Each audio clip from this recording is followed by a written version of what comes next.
guys, so we've got two parts to today's workout. Starting off with it every 3 minutes times 5. You're going to complete 21 sprawls, 15 hollow rocks and 9 push-ups. So whatever you have remainder of that 3 minutes, you then get to rest before you repeat it for the next round. Once you've done that, you're going to work your way through a chipper of thrusters and double unders. So 21 thrusters and then you do 50 double unders, 18 thrusters and 40 double unders, 15 and 30, 12 and 20 and 9 and then 10 reps. If you can, you're going to go unbroken on the thrusters. Obviously, whatever you've got at home, guys, if you've got dumbbells, kettlebells by now, or you can use a weighted bag or whatever you need.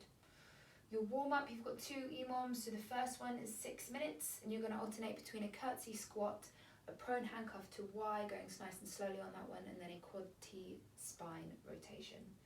Once you've worked your way through that, you've got 4-minute EMOMs, so nice and short on the last part of hollow hold and mixed variation of skipping. So just starting with your first couple movements, a couple new ones in there. So you've got an alternating curtsy squat, so just sending that back leg behind you so your knee touches the ground, and then standing up nice and tall, and you're just going to alternate each side as you go. Okay, next movement, you're looking at a prone handcuff to Y. So you start down on the ground, so face down in a neutral position, and you're going to bring your hands behind your back as if you're being handcuffed. And then you're going to bring them round the front so they don't touch the ground, up into a front Y position, and then back round, nice and slow.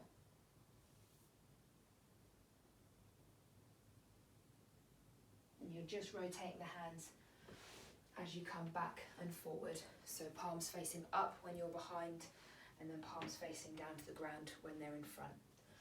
That last movement, that quad T spine rotation, so on all fours, knees underneath the hips, hands underneath the shoulders. You're going to place one hand behind your head, and you're looking to stack the elbow with the shoulder, and then rotate through and then up. Or you might do 20 seconds on one side and then switch and do 20 seconds on the other, but just looking to really open the upper back and shoulders as you rotate through that. So that's the first one, rotating through that twice for the 6 minutes. And the second part, you've got hollow hold, so back down to the ground, lower back and bum in contact with the floor, and you're going to raise the hands and feet, keeping the shoulders off the ground if you can, normal scaling, one leg in, hands forward, or both if you need to. Skipping variations, guys, you've obviously got a couple few, so you could do singles, you could do doubles, crossovers if you feel comfortable, or maybe a high knees if you're inside. You can do the normal penguin taps. You might do some high knees variations. You could jump side to side. It's just to get your calves warmed up for that workout later on. So mix it up if you can. Your main session, as I said earlier, guys, 21 sprawls, 15 hollow rocks, and then 9 push-ups in that 3-minute period. So the sprawl, that nice simple variation of the burpee. So jumping out to that plank position and then standing tall at the top. It's a nice quick hip dominant movement. Then you'll be going down onto your hollow rocks, so back to that hollow body position we were in earlier. However, this time we're going to rock back and forward rather than staying static.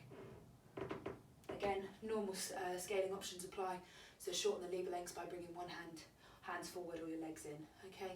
And then you rotate round for your push-ups. So if you can, up on the toes, chest down to the deck and push back up. If you need to, obviously you can drop down to the knees to scale. So whatever you have left of that time period, you then get to rest. You're going to go repeat it 5 rounds for the 15 minutes. Second part of the workout, so thrusters. As I said, guys, with whatever you've got at home, it's going to sit in that front rack position, so between the forearm and the bicep, keeping the elbow nice and high in that front rack position. You're going to squat down and press out. Cool. If you can obviously double rack it, guys, that'd be great, as best you can. But obviously it depends on what you've got at home. If you've only got a single object, then obviously alternate sides if you can. But if you can do it unbroken, that'd be great for those thrusters, guys. Then you'll be moving on to your double unders or your penguin taps that we did earlier on. Sweet. So thrusters unbroken. Obviously double unders, do what you can with those, guys, and just work through it as fast as you can. You've got a 14-minute time cap. Hope it goes okay, guys. Enjoy your Monday.